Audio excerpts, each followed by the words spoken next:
તો મિત્રો આવી ગયો છું હું ક્ષેત્રે કેવો નજારો છે જો ચોથા ભાગે સહીએ બાકી તો તમને કહું છું કે મારું ખેતર અહીંયા નથી પણ મારું ખેતર મઢુતરા છે। હા તમે જોઈ શકો છો ઓઢિયું છે અને અહીંયા મારા મમ્મી અને પપ્પા રહે છે। હા તમે વ્લોગમાં જોઈ શકો છો કેટલો સરસ મજાનો નજારો છે અને ભાઈ વરસાદનું વાતાવરણ છે પણ વરસાદ આવતો નથી।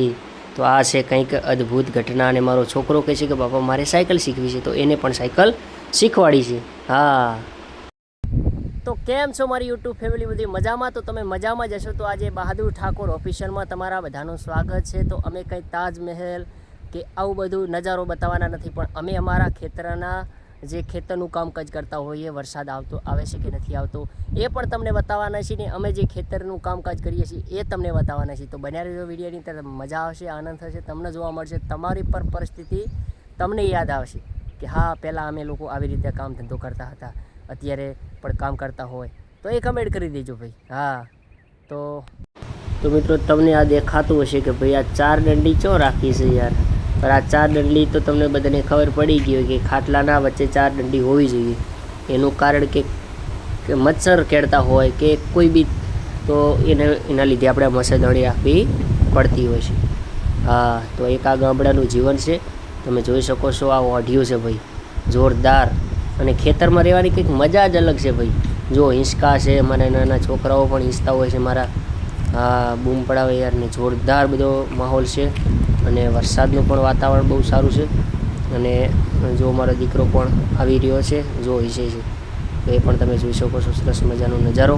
તો આ એક કહાની છે અને જો મિત્રો ઘણા કહે છે કે વરસાદ આવ્યા છે, વરસાદ આવ્યો છે પણ વરસાદ આવ્યો નથી। તમે જોઈ શકો છો હજુ પલળ્યું નથી, હજી ઢોકું પણ નથી પડ્યું, તમે એ પણ જોઈ શકો છો મિત્રો।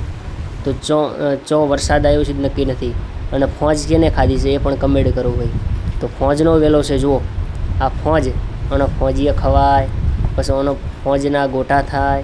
હા તો તમે ખાધી હોય તો કમેન્ટ કરો ને તમારા વિસ્તારમાં થાય છે કે નથી થતી એ પણ કમેન્ટ જરૂરથી કરજો ભાઈ। હા તો હું ભેંસ પણ ચારવા આવ્યો છું, તમે જોઈ શકો છો ભેંસને ખાયું માંડ વરસાદ આવ્યો છે એવો, બાકી ઘણો વરસાદ નથી આવ્યો તો જોઈ શકો છો। તો પણ એવી રીતે બધું છે।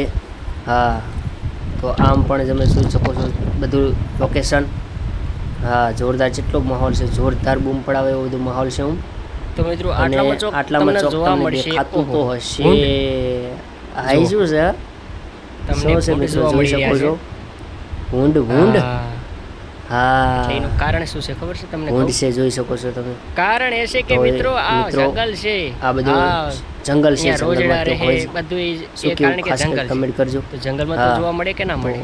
જંગલનો માહોલ છે તો જોઈ શકો છો જોરદાર બધું લોકેશન સારું છે અને વરસાદ પણ આવતો નથી, આવું વરસાદ પણ આવતો નથી। પટિયાનું આપણે સાઈડમાંથી બેકગ્રાઉન્ડ લઈએ તમે પણ જોઈ શકો છો। હા આ બાજુથી મેં લીધું છે એ પણ જોરદાર બધું લાગે છે બધું। હા તો આપણે ક્ષેત્રે આવ્યા છીએ ને આ બધું વાદળ છાંયો છે પણ વરસાદ આવતો નથી, વરસાદની જરૂર છે પણ વરસાદ આવતો નથી। વરસાદ આવે છે પણ ધીરે ધીરે ધીમો આવે છે। હા આ બધું જોરદાર પવન સાથે પણ કહી રહ્યો છે પણ વરસાદ આવતો નથી। તો જુઓ મિત્રો આપણે આ દેગડન માટલા બધું બતાવવાના છીએ કારણ કે આપણે આ જે